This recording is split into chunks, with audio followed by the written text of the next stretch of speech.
Hi, everybody. Thank you for joining us. We'll get started in just a few minutes. We're going to wait for some more folks to join, but until then, just hang tight.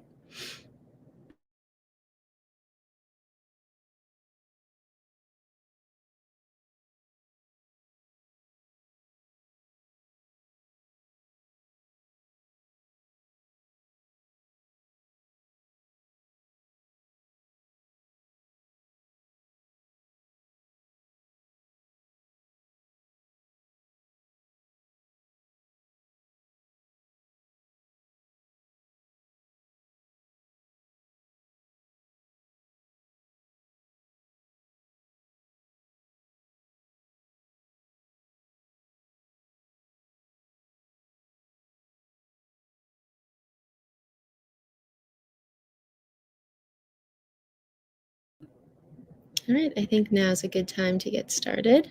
Hi, everybody. Thanks for joining us this evening for Paving Over People, Traffic, Air Pollution, and Health. My name is Megan Nally. I'm the Public Engagement Coordinator here at the Leventhal Map and Education Center, and I'm joined by our President and Head Curator, Garrett Nelson. Hi, Garrett. Hi, Megan. And our Assistant Director, Emily Bowe. Hi, Emily. Hi. Tonight's talk is the first in our latest program series called Continued Conversations. In this series, we'll be chatting with a variety of folks who work in the geographic and issue areas of our current exhibition. It's titled More or Less in Common, Environment and Justice in the Human Landscape. And in the exhibition, we look at the geographic relationship between environmental management and historic patterns of injustice on the local, national, and global scale. For those in Boston, the physical exhibition will be on display at the Central Library in Copley Square through December, and we would love to see you there. But for those unable to visit in person, we do have an accompanying digital exhibition with all the same objects, stories, and lessons on our website at leventhalmap.org. Before we get into tonight's program, we do want to take note of the complicated and contested threads that are woven through historical geography, including difficult stories that we neither can nor should ignore. The place that we now call Boston is the ancestral and current home to Indigenous peoples, including the Mashpee and Aquinnah Wampanoag tribes, the Nipmuc Nations, and descendants of Massachusetts people. Copley Square, which is where the Map Center is located, sits on top of a filled tidal estuary that once featured some of the most advanced marine agricultural techniques in North America. And the maps that are in our collections bear witness not only to histories of colonial expropriation, but also to conflicts ranging from labor struggles to racial segregation. In some cases, these maps don't simply document these stories, but actually played a role in making them happen in the first place. During tonight's program, we encourage all of you to consider how these histories still exert real effects on the present day. And for tonight's conversation, it's now time to jump in. We're thrilled to be joined by folks from the Community Assessment of Freeway Exposure and Health Study, or CAFEH for short. CAFEH serves as a large umbrella for various community-based research studies on the health risks of highway pollution. We'll be hearing more about their work a little bit later on in tonight's talk, but for now, please welcome me in joining Lydia Lowe. Let's see if we can get Lydia on screen. There we go. Hi, Lydia. Hey there. Lydia is the director of the Chinatown Community Land Trust. We are thrilled to have her. Next, we have Doug Brugge, who is the professor and chair of the Department of Public Health Science at the University of Connecticut. Hi, Doug. And finally, we have Ellin Reisner. Hi, Ellin. Ellin's the president of the Somerville Transportation Equity Partnership. We're so thrilled to have you all here. Thank you for joining on a Tuesday evening. In the second half of tonight's talk, we'll be speaking a little bit more with our guests about their research studies and ongoing efforts to reduce exposure to highway pollution in places like Chinatown and Somerville. But before we jump into that conversation, Garrett and I are going to talk through a few historic and contemporary maps to contextualize today's polluted landscapes. So for now, we're going to bid goodbye to our speakers, and I'll pass it over to Garrett. But we'll see you all very soon. Awesome. Thanks for kicking us off, Megan. And a special thanks to Lydia and Ellin and Doug for being with us. We're so excited about this current exhibition, More or Less in Common, because it's an opportunity for us at the Map Center to bring our really amazing historical collection and the ways that we think about the history of Boston and the Boston region into dialogue with the people people like the ones that we'll be talking with today, who are really showing how the power of map making does not end deep in the past and in the sort of historic objects that the Boston Public Library has collected, but it's still very much a part of shaping community discussion and battles for environmental justice in the present. I'm going to pull up my screen. I think, did I lose my screen? There it is. We've just got too many people on. I'm going to share a couple of digital objects from our collection, and I'm going to try to be fairly brief. I actually have to apologize. I have a bit of a minor family crisis today, and I'm going to have to leave midway through today's presentation. But I want to set the stage thinking about some of the accumulations of historic injustices that have led to some of the environmental injustices that we'll be looking at today in Chinatown and in Somerville. And that's really one of the themes of this current exhibition, more or less in common. And it's also a theme that we're constantly reiterating at the Map Center. You can't understand today's cities, the way that communities and power and politics are arranged in today's cities without thinking about these deep legacies of the past and how they've changed over time. We're lucky to have a really amazing digitized collection at the Leventhal Center, which is part of what we'll be looking at today. But of course, we invite you to come in and see these maps in person. All of these are part of our permanent collections. And like all of the 250,000 objects that we steward at the Map Center, they're available to the public at any time. So all of what you're seeing today, we'd love to have you come by and see in person, or to set up a research request or a research visit to work with our librarians to find other material that might be interesting to you. So what I'm going to do is just, we have about a half a dozen historic collections that kind of set the stage for some of the problems that Lydia and Doug and Ellin will be talking about in the second half of the presentation. What you're seeing here is an 1835 map of what was then called the South Cove. The Boston, historic pre-European Boston, was located on a peninsula sticking out into Boston Harbor, and it was surrounded by coves and bays. The Back Bay, of course, is where the Central Library is located. South Bay, which is now a shopping plaza, is another bay on the other side of the city. And the South Cove occupies the area that's now roughly where South Station and Chinatown neighborhoods are located. What you see here is one of the kind of first demonstrations of how the South Cove neighborhood became a site for Boston's transportation infrastructure. This blue line running up from the bottom of the map is the Boston-Worcester Railroad. So north is to the left on this map. We're looking at Boston rotated 90 degrees from what you might be familiar with. This is Nealon Street right here in the middle. I think my cursor is a bit small on the screen, but Nealon Street is right here in the middle. And these colored lots are the areas of the South Cove that were beginning to be filled by the Boston and Worcester Railroad as it extended its lines and its terminal into the city, and then began to sell the area around it for industrial and transportation purposes.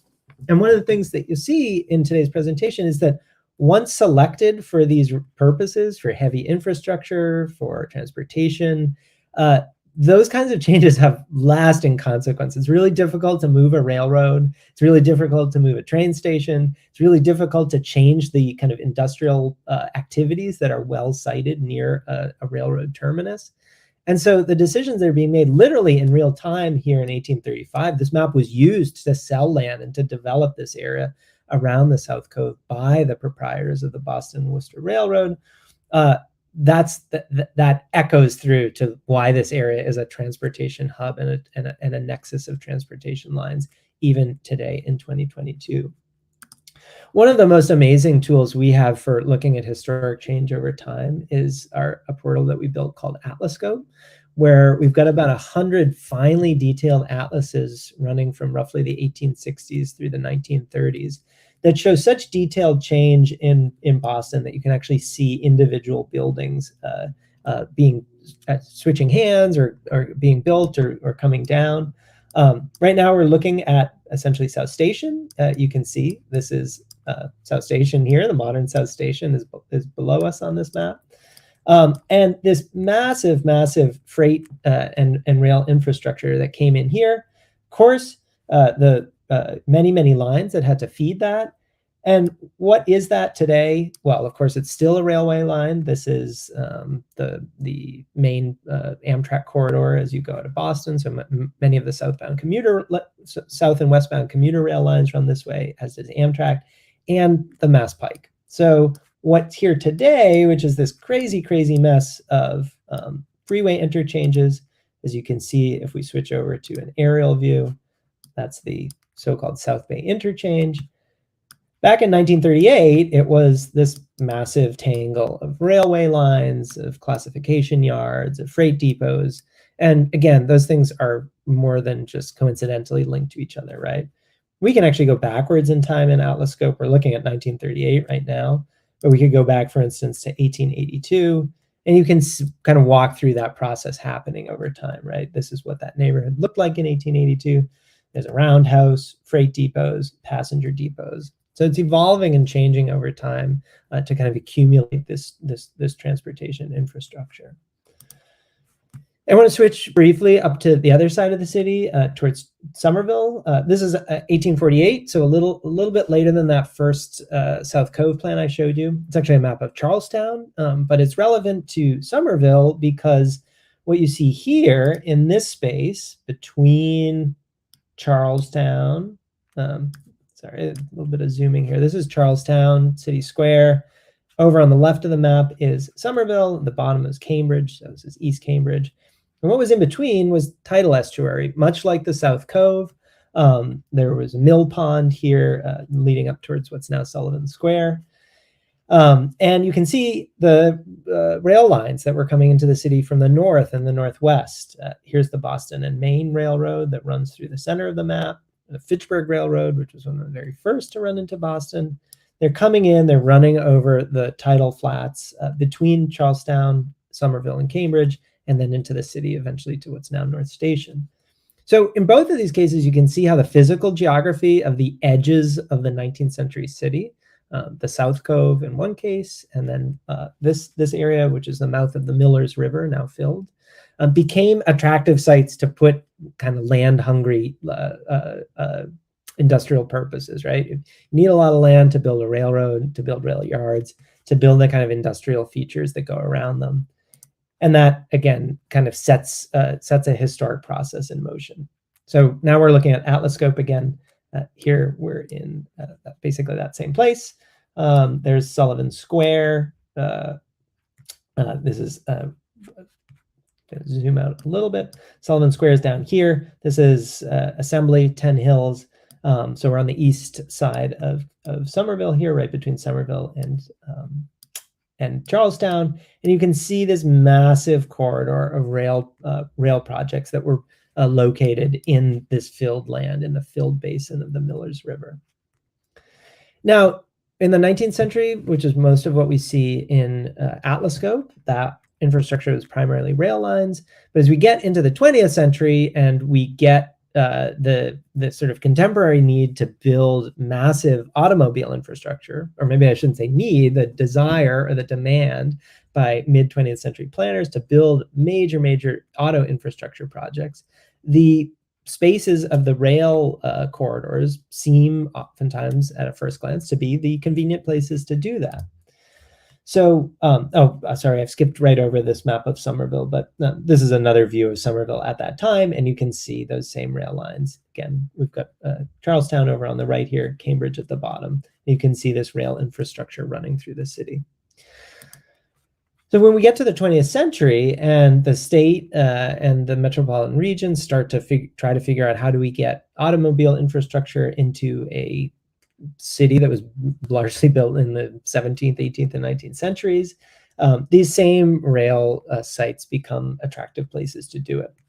This is a page from the kind of infamous Inner Belt and Expressway System report from 1962, which was one of the planning documents that the state, the Commonwealth of Massachusetts, used to plan out the later canceled Inner Belt project, the subject of the great book, People Before Highways, which should be on your reading list if it's not. But here you can see the way that the inner belt, the proposed junction between the inner belt, the Northwest Expressway, and the Northern Expressway, all were meant to kind of come together here on the edge of Somerville. And I think this report is really interesting because they did some vignettes about the cities and communities that this project would supposedly affect. And it says, in summary, let's see if I can zoom in big enough for you all to read it. In summary, the net effect on Somerville of the construction of the expressway will be advantageous because it will arrest the city's decline, it will promote urban redevelopment and renewal, it'll bring new industry and new life into the city. So they're trying to cast this as a good economic development opportunity for Somerville in the 1960s. Here's a zoomed out view of the inner belt system as it was proposed for the whole Boston area. Let's go over here to the map. Here's Chinatown and South Station over here. Sorry, I'm forgetting that my cursor doesn't show up very well on the screen, but on the right side of this map, you see South Station. Whoa. Sorry, I just went a couple of pages over there. What's the best way to zoom in here? I might not be able to zoom in too much closer than that, but here's South Station. It's right about in the center right of what you're seeing. And you can see that the way that the inner belt was going to connect through, of course, to the Central Artery, which was built, the subject of another great book on elevated highways by Amy Finstein. We did a talk with Amy last year. You can find it on our website. But in both cases, right, these edges of the city, the periphery of the city is being used to service the needs of the whole city and of the region, right? And one of the things that we look at in the current exhibition is how certain places become so-called sacrifice zones for the environmental demands of a modern industrial society, right? People all throughout Massachusetts, and in fact in the whole Northeast, are wanting to travel through a city like Boston to bring industrial goods in and out. It's a major commercial area. And so the need to build a highway through the area seems to be a kind of common need for the entire region, or even for the entire United States, since it was funded by massive federal dollars. But of course, who has to live at the places that are sacrificed for those purposes, whose lands are literally taken and demolished to build infrastructure like that? And then who ends up decades later kind of suffering the consequences from those environmental decisions? And this mismatch between the environmental demands and the environmental consequences, the geographic mismatch, is one of the central themes of the current exhibition. I just wanted to show one last object that actually kind of brings us all the way almost up into the present. This is a 1993 study in Chinatown. As environmental justice was starting to be an issue, the term environmental justice gets coined in the 1980s, and starting in the 90s, planners and environmental managers start to become aware of the way in which oftentimes marginalized communities are live in places that are environmentally damaged. This isn't necessarily an environmental justice proposal, but it was a plan that came out of a recognition of the lack of green space in Chinatown, the lack of open space in Chinatown. But the proposal here that you see here was to put a little league playing field right in the middle of this interchange, right? This is I-93 northbound, the South Station connector. So the main part of Chinatown is just off the left side of this map here. And of course, if you think about trying to address one environmental injustice, but running right into another, it certainly doesn't make a lot of sense to put a sports field in one of the most severely air polluted places, literally right in the middle of an interchange between two major interstate highways. And I know we're going to hear a bit more from our guests about how they've been engaging with more modern and contemporary data sources to continue these stories. So I'm going to leave it there. That's hopefully a little bit of a whirlwind tour through some of the historic legacies of what we see in Somerville and in Chinatown, and then invite our guests back and Megan to continue the conversation. Yeah, thank you, Garrett. I love looking at the historic maps, but as we say all the time, they document, geographic change in the landscape, but they don't document the lived experiences of people living in these communities. Before we jump back into our more live conversation, I do want to just share a few more contemporary maps that don't, translate lived experiences perfectly, but at least attempt to take a look at some of the more environmental hazards that we're going to be talking about later. Is my screen, can everybody see that? Okay, great. This was published in 2020. The bright colors make it look kind of cheery, but it's actually documenting the amount of, or the levels of air pollution from vehicle emissions. So to no surprise, we're seeing Chinatown in this really dark purple color. The whole city of Boston, in fact, looks pretty dark. And then as we move up towards Somerville, we're seeing that dark color continue as well. Another part of the study that this group put together was they did a look at racial distribution of air pollution levels, which kind of ties back into a lot of these conversations about exposure and vulnerability and responsibility.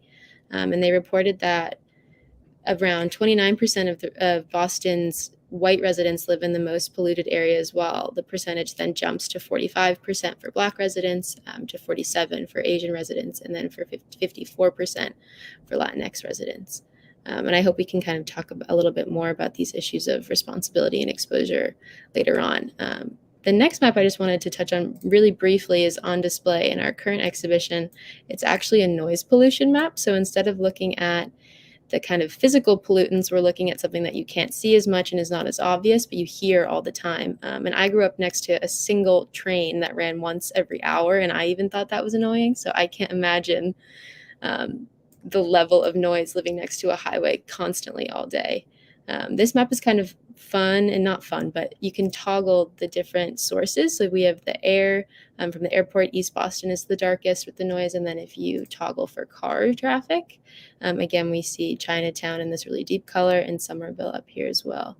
And then the last contemporary map that we're going to talk about actually comes from data collected by our wonderful speakers. So at this point, I'm going to invite everybody back on screen, so it might get a little crowded over here.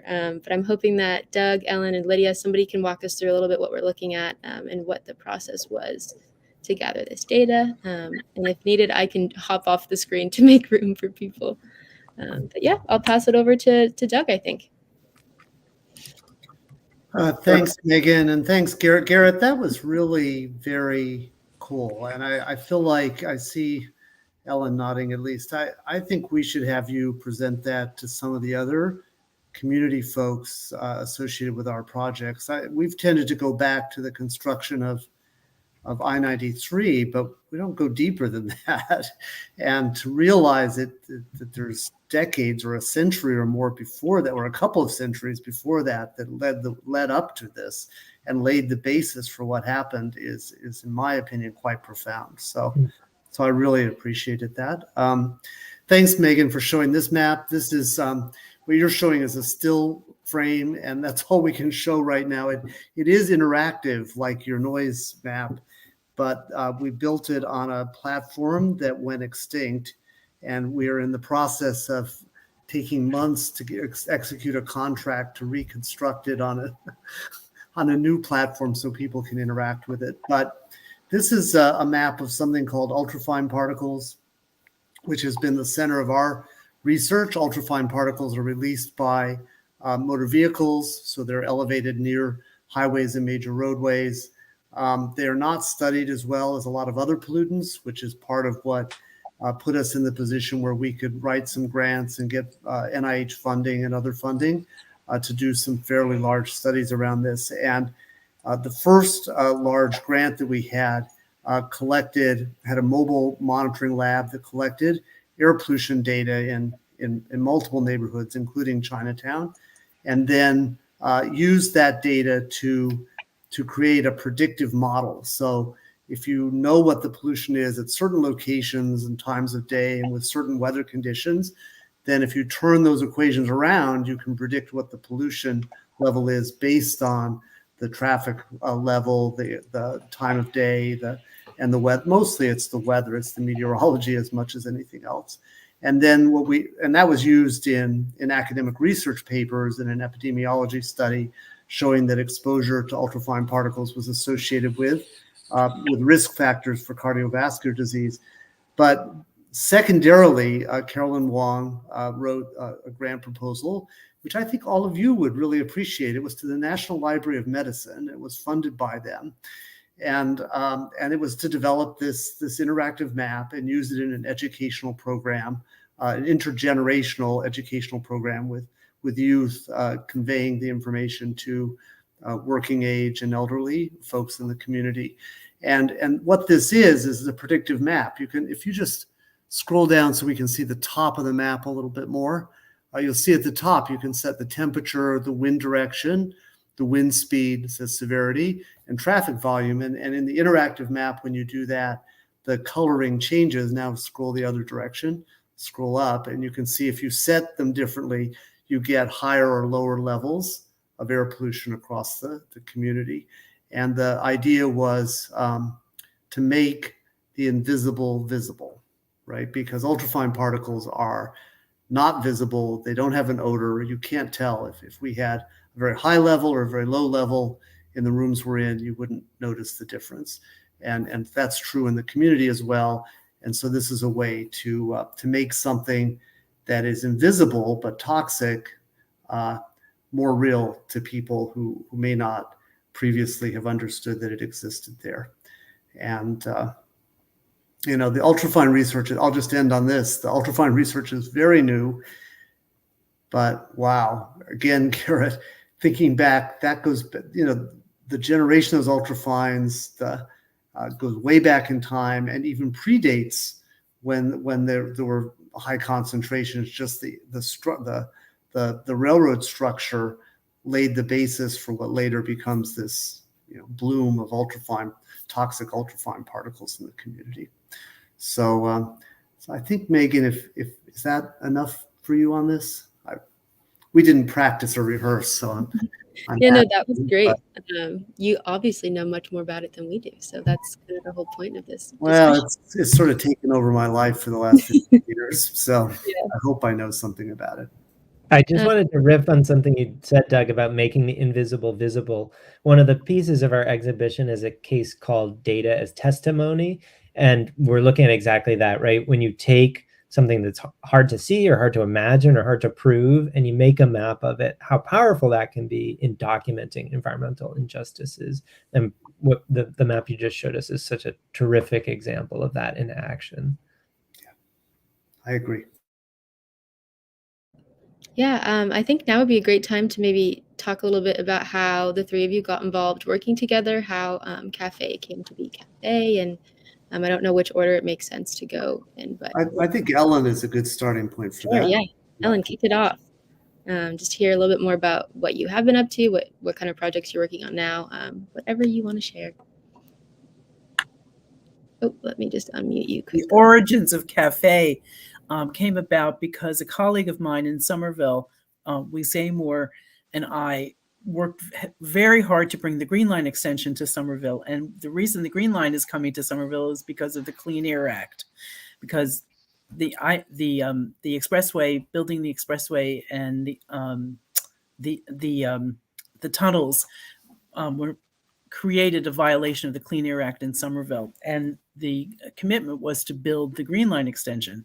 So we started looking at the issue of clean air, and Wig-Zamor had approached Doug around some other issues around the development of assembly, and then he and I went to talk to Doug about applying for an NIEHS grant to study ultrafine pollution, and Doug said, well, I work in Chinatown, and that neighborhood is really very affected too. So how do you feel about, bringing Chinatown in? We thought, well, that's really important because they are very affected. So that was the origins of the CAFEH study. We worked really hard together. It was a community-based participatory research project. So Lydia, myself, and other community-based people who worked on the project were equal partners in developing the models that we used for our study. And after some work, we got our first grant, and that was our big study. So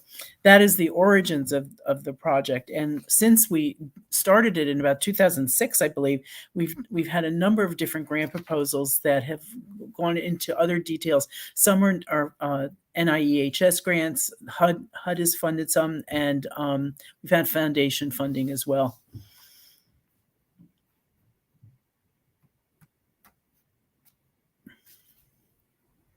I don't know if there's anything more about the origins.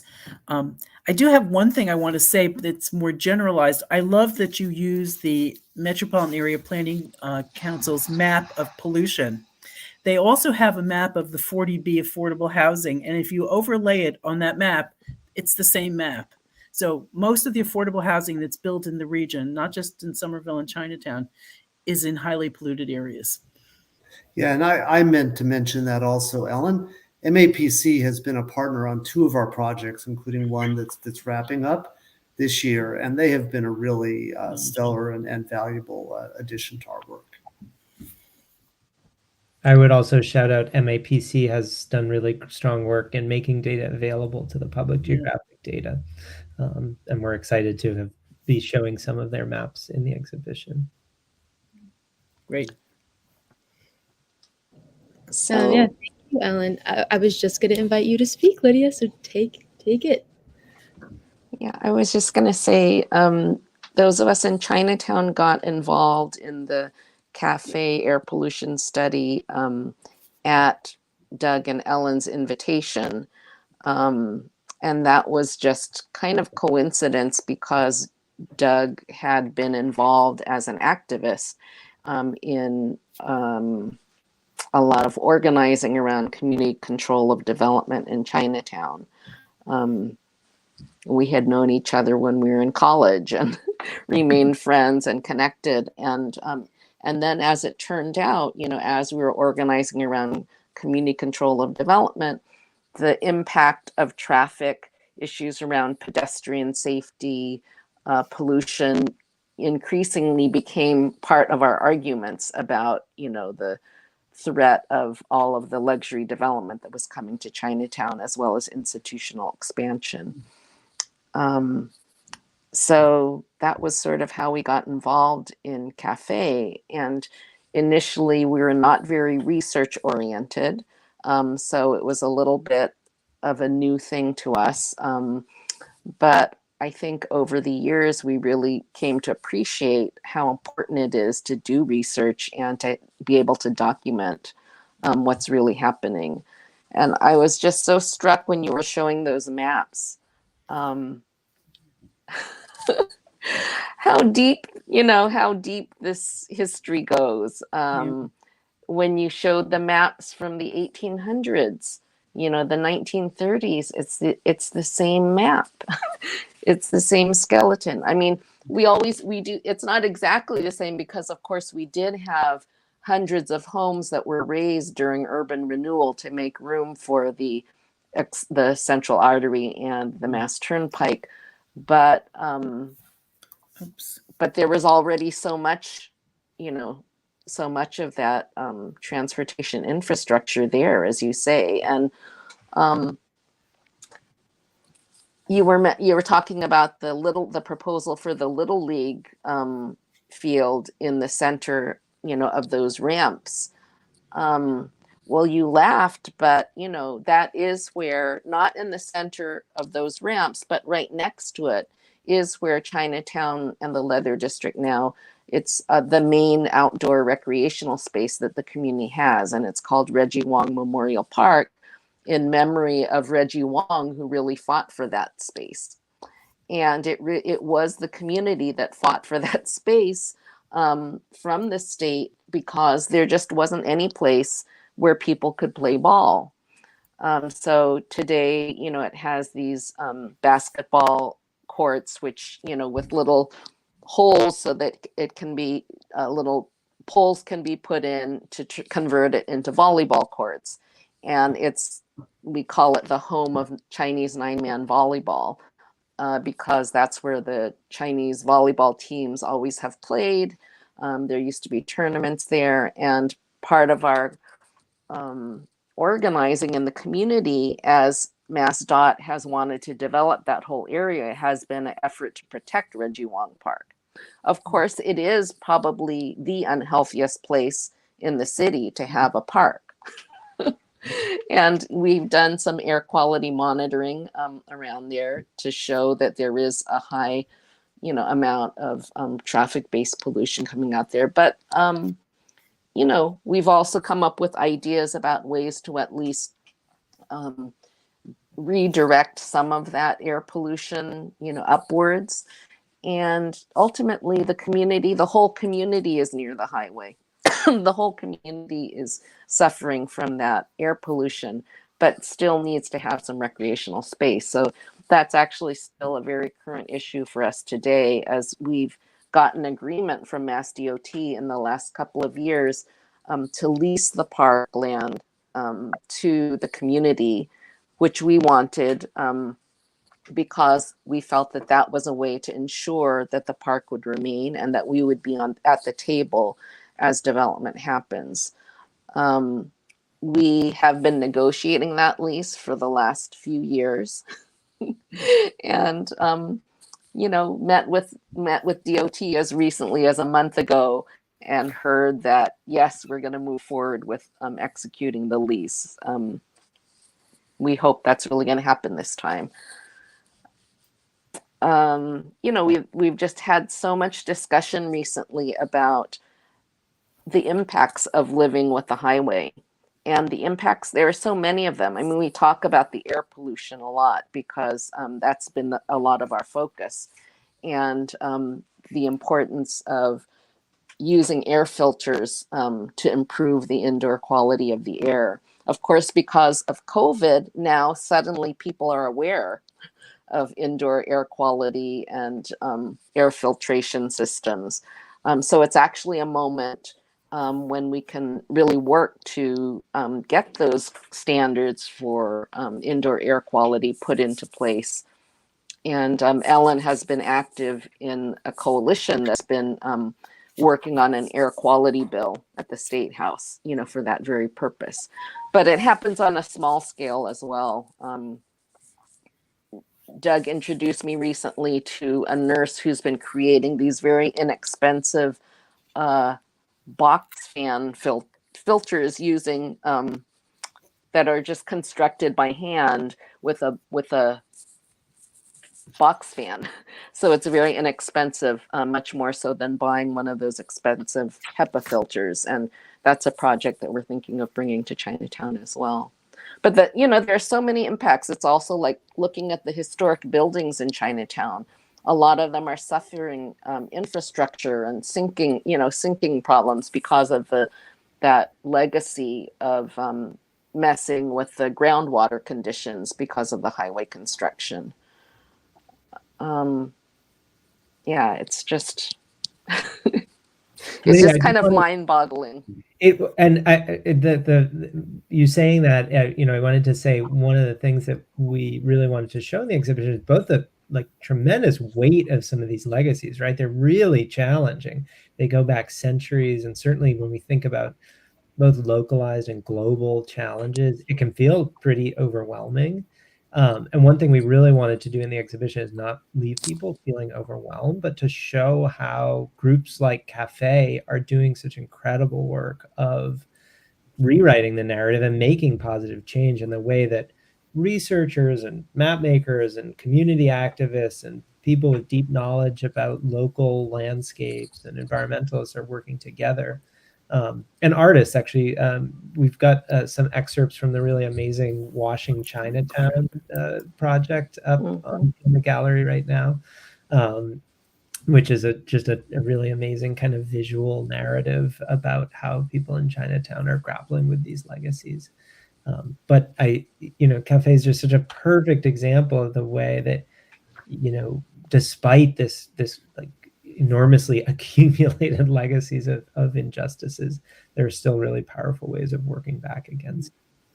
One of the things I would just add to that, when in Somerville, when they decided to build the I-93 extension, the community was very opposed to it because they ended up destroying the East Somerville neighborhood and having to relocate people. The neighborhood wanted the highway built in a reservation, and they didn't do that either.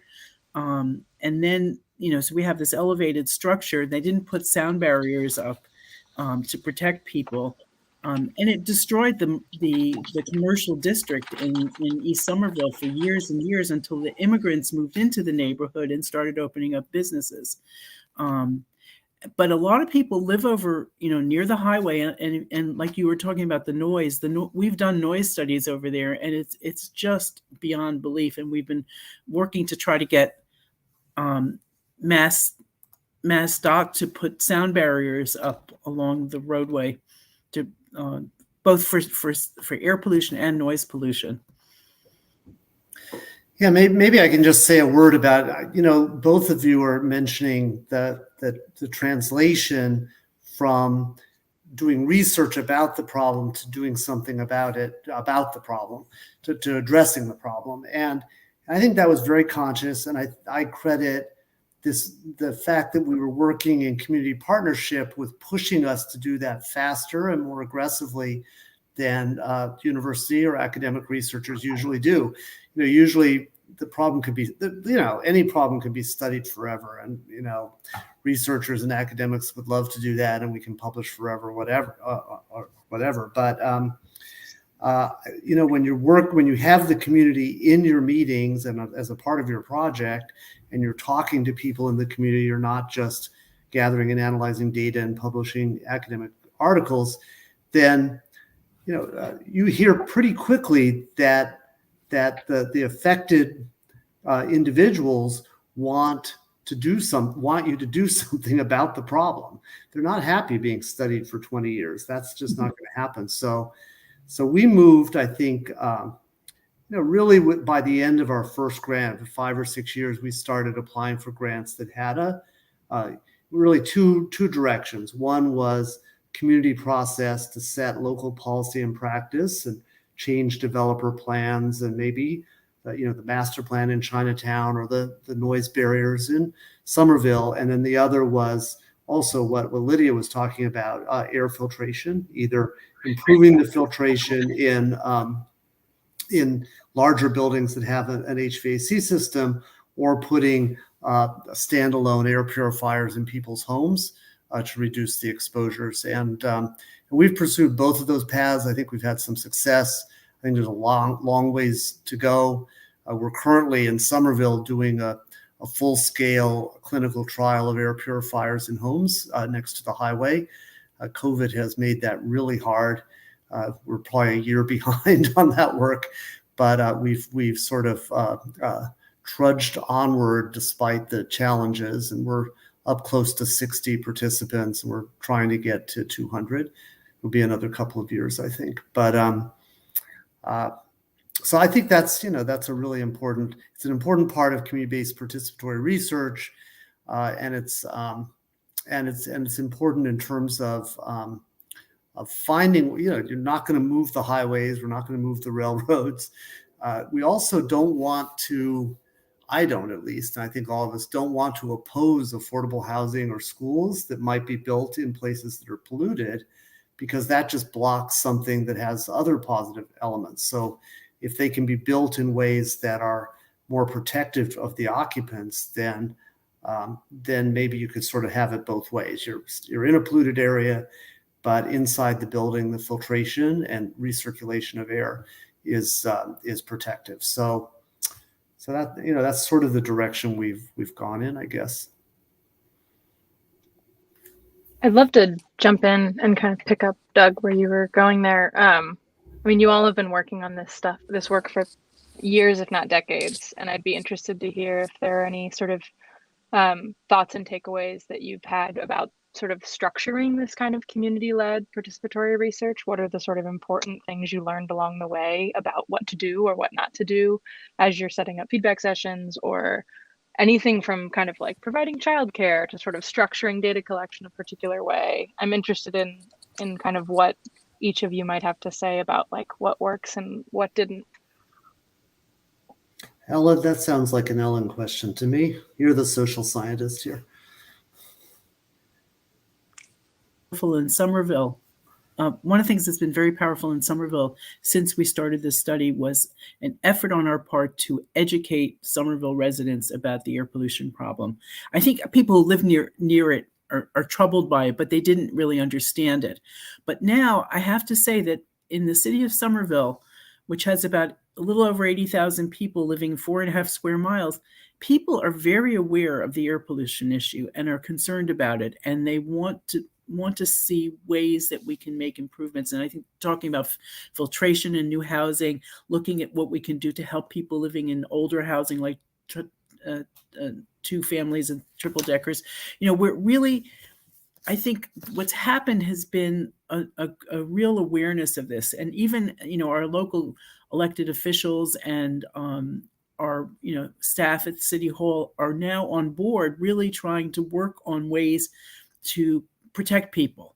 I mean, this was not the case when we started, and I feel really good that we've been able to do that. It took a long time. To me, in the last couple of years, Ellin, the things that have really struck me, going to a rally in Somerville about traffic, and there's people that I don't know, never seen before, holding signs protesting ultrafine particles. I mean, that's just remarkable. And then Lily and the washing exhibit in Chinatown was the other, in the other community. That wasn't something that came out of our work. It really organically came out of the community. I think we laid the fertilizer or whatever, the foundation for it, but it grew on its own. And that's, I think, a tremendous thing that it's not just a small group of academics and some community leaders working together, but it's spread out into a broader awareness and interest. I think for me, part of the lesson also is that, it's important to have researchers and community activists really working closely together, because that's where you get the mixture of ideas. And I think it's one of the downsides of the kind of academic research can be that it can be very kind of like tunnel visioned, just really focusing on what the exact thing is that's being researched. But what was great about the CAFEH project, or has been great, is that there were so many different kinds of researchers that are across different fields, as well as the community, that it's led to a much more kind of intersectional approach and way of thinking. And I just think that's really important, because what was one of the lessons of the washing exhibit, this great art exhibit that involved people in Chinatown and reflecting on the history of the highways, was that it didn't focus only on air pollution, but air pollution was a very central part of the question that got people just reflecting about how has the highways and the history of the highways impacted Chinatown and people's lives. And there are just so many layers to that impact. And a lot of the emotion and the anger in the community is about the, tremendous racial and economic injustice, that the community has suffered. And we haven't usually thought about that mainly in terms of air pollution. It's been more about all of the homes that were lost, the neighborhood that was, the neighborhood, very thriving neighborhood that was lost, the way that, people's property was taken by eminent domain. But or the fact that the central artery, when the Greenway was built to, pave over and deck over the central artery so that there would be beautiful open space, that the place that it ended was Chinatown. And so we have more pollution coming out in Chinatown because of the tunnel there. But I think that because it kind of tapped those feelings, that it led to this really jump in people's awareness about air pollution as well in this last period. And currently, I think one of the biggest focuses in Chinatown right now related to the highway, it is about what's going to happen to Regiwang Park. And it's just so powerful to me, to look at those maps, to know that one of the things that we're negotiating with DOT over is the fact that soil remediation work is supposed to happen in those parcels. And I can see that soil remediation, it goes back, more than a couple hundred years, maybe. And we have said, we as a small community group, we should not be responsible for the soil remediation. we need DOT to remediate the soil before they turn the park over to us to be in charge of. And then the other thing is that because there's these big lab developers who are coming to develop the land next to Regiwang Park, one of the things that DOT has been asking for is that they deck over the tunnel. And so we are really, hoping that they do deck over that tunnel, which will make Chinatown then really part of that big dig, included in the big dig finally. And, that will create health improvements for Regiwang Park, although it just kind of pushes it a little bit farther south then. Then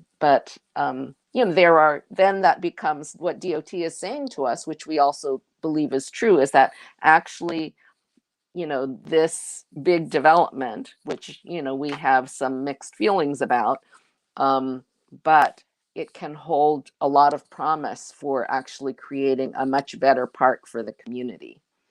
Particularly, we're thinking if we look at, taking some of that land that gets decked over the tunnel.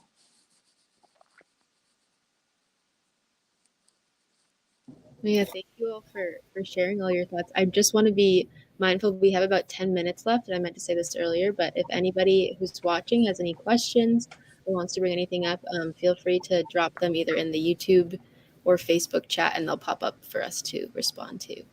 But this has been so great so far. I want to keep hearing more about just more in general. Yeah, I'm interested, what effect did COVID have on any of this work as you've been kind of continuing it from I know the study that came out a few years ago. I know they're still organizing work, and like Lydia, you hinted at that a bit. I think it's just made the whole question of indoor air quality and air filtration a popular topic. Like before, we went around and we would say, well, air filters, they have to be at least MERV 13 or higher, in order to have this health effect of filtering out the ultrafine particulate matter. And who ever heard of such a thing as MERV 13 before? But nowadays, or even the people do. ultrafines. Yeah, people know about it now because there's a lot of discussion about, what offices need to do as they bring the workforce back, et cetera. Yeah, I would just say, Lydia, you mentioned Marina, who's the nurse at UConn, who's doing these do-it-yourself filters. She's really taken it a long ways, and we could talk about that another time. But air pollution and COVID have an interaction. There's evidence that high air pollution exposures, particulate air pollution, increases risk of developing COVID and of having more severe disease. And it did affect us with as I said before, for our study in Somerville, because in the first year trying to recruit people, most people we approached were leery about having people come into their home 4 times over 3 months, a phlebotomist and our project manager, and putting air filters and air monitors and all this stuff in their house. So it was really hard to recruit people at first. And then in the last year, that has eased up a lot. And I think as people got vaccinated, they were much less concerned and more relaxed about it. But yeah. Let me say one other thing about the air filtration, though. 25, 30 years ago, I worked on indoor air quality in schools. Nothing to do with ultrafine particles, nothing to do with COVID. And what I realized then, and lots of people did, was the school buildings have really lousy ventilation systems. And frequently the indoor air quality is awful for the teachers and the students. And nothing was done. Decade after decade went by. I hate the fact that I'm old enough to say that. Decade after decade went by and nothing. And now maybe because of COVID, there's an opening again. And the White House is talking about doing something about improving ventilation systems in schools. I mean, that's a terrible reason to motivate us to do something about it. But maybe there's a shift now. And I will say the new school that's under construction in Chinatown will have and independent of COVID, it was planned before COVID, will have an excellent, in my opinion, filtration and ventilation system near the highway. So that's there is some progress. It's so slow progress is so slow. It's really frustrating. I would add to this is that this issue of awareness from COVID has been really significant with our state legislature, which had not paid very much attention to our raising the issue of air pollution. But because of the impact on schools of indoor air quality, it became something that many of the legislators are now much more interested in and more willing to work on. There's some legislation about school air filtration, and there's also the bill that we've been working on to try to address the volume of ultrafine particulates on in a lot of the environmental justice communities along the major highways.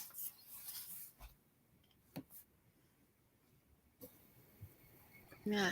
I had one other thought on when I was listening to Garrett, and it's too bad he's left, but there is a strong narrative about the effect that redlining had on where people live and how the geology of their location affected their health.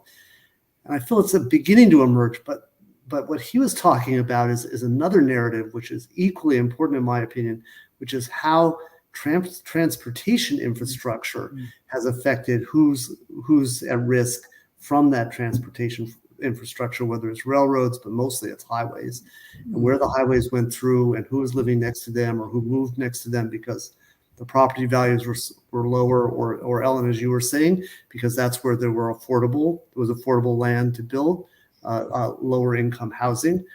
I think that narrative really needs a lot more attention. Yeah, I agree. Just before we wrap up, we seem to have, I'm getting a software update on my computer. We seem to have one question from an audience member wondering if the map project in Chinatown had any sort of intergenerational learning component, or it did have an intergenerational learning component, but wondering if there are any youth groups in Chinatown or Somerville who are participating in any of these research processes, any sort of education or mitigation efforts.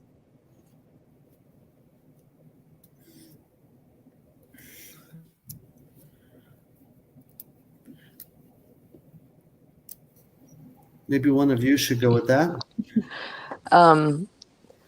Well, definitely the map project that Doug described, it was a project with one of the youth groups in Chinatown at the Boston Chinatown Neighborhood Center, and the youth worked to show the elders, how it worked, because a lot of the elders don't know how to use a computer, and it was using the computer to visualize the pollution.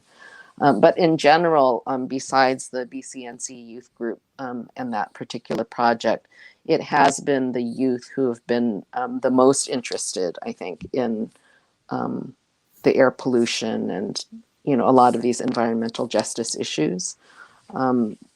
Independent of our plans, actually, because we had done a lot of work with the Josiah Quincy Upper School around their plans for construction of a new campus and thinking about air pollution. The co-headmaster took that, he learned a lot about it and actually brought that into the school, and it became kind of a learning unit for the middle schoolers. And that was really exciting to see. Yeah. Yeah. I would say in Somerville, we had tried to get a grant funded that would have involved youth in some of the work that we were doing. We were not successful. We've had the Somerville Transportation Equity Partnership has had interactions with high school groups and certainly programs that the students are doing in the schools around some of the issues that they're interested in, and they are interested in the air pollution issue. I just wish we could have a more formal structure to bring them into this, because the kids are interested in it. It's just that we have not been able to capitalize on that in a way that will be beneficial for their learning and for the community. Yeah, NIEHS, the National Institute of Environmental Health Sciences, have been very kind to us. But one critique, one dark cloud within the silver lining is they cut out the youth component in the grant that we have that's just ending, and that didn't help. And I think, Ellin, that's what you're speaking to. Yeah. We do have a proposal. It's for Chinatown, not Somerville, that is currently under review that did well on the last submission that has a very large focus on youth in Chinatown. And so fingers crossed forever. If we were to get that funding, then we would have a major project engaging youth in Chinatown. So we're trying. We haven't always succeeded, but we're trying. Progress takes time. That's what you said earlier. Right. We're just at 7, so I just want to be respectful of everybody's time. I first want to thank our 3 speakers and our guests for joining us. We are so thrilled to have you with us. For anyone watching, I'm just going to drop a little form in the chat to tell us how we did, what you want to see more of, what you want to see less of next time as we continue the series. And I hope you all have a great rest of your Tuesday afternoon/evening. Thank you. Thank you. This has been very interesting. And let me say, this was very well organized and structured. I really appreciate that. So Thank you. Yeah. All right. And I love the maps. Yeah. They're here for whenever you want to view them. You can come see them in person, and that goes for anybody watching as well. Great. Thank you. Take care, everyone. Yeah. Bye. Good night. Bye.